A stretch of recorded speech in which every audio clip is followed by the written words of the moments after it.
Chief minister Telangana Revanth Reddy ने कहा कि रियासत तेलंगाना और हैदराबाद शहर हिंदुस्तान में सबसे तेज़ी से तरक्की कर रहा है। वज़ीर आला रेवंत रेड्डी ने हैदराबाद में HCL टेक के नए कैंपस के इफ्तिताह के मौके पर खिताब किया। चीफ मिनिस्टर रेवंत रेड्डी ने कहा कि तेलंगाना सिर्फ एक साल में अंदरून व बैरूनी मुल्क से सबसे ज़्यादा सरमायाकारी हासिल की है। चीफ मिनिस्टर रेवंत रेड्डी ने इंकशाफ किया कि जब इन्होंने पहले कहा था कि वो तेलंगाना को $1 ट्रिलियन की GDP रियासत बनाएंगे, पर कुछ लोगों ने कहा कि ये हरगिज़ मुमकिन नहीं होगा। सीएम रेवंत रेड्डी ने याद दिलाया कि डाउस के 2 दौरों के दौरान इन मुफाहमतनामे पर दस्तखत करने के बाद अब वो यकीन रखते हैं कि ये मुमकिन है।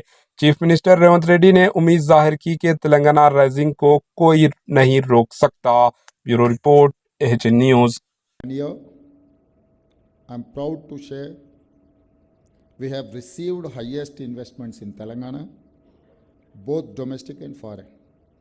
We have made it the #1 in job creations.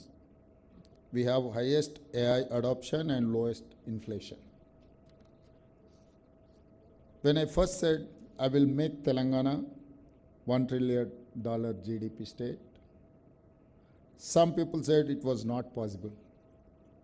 Now, after 2 trips to Davos, where we signed 40,000 crores and 1.78 lakh crores MOUs, every 1 year, everyone is saying yes, Telangana raising cannot be stopped.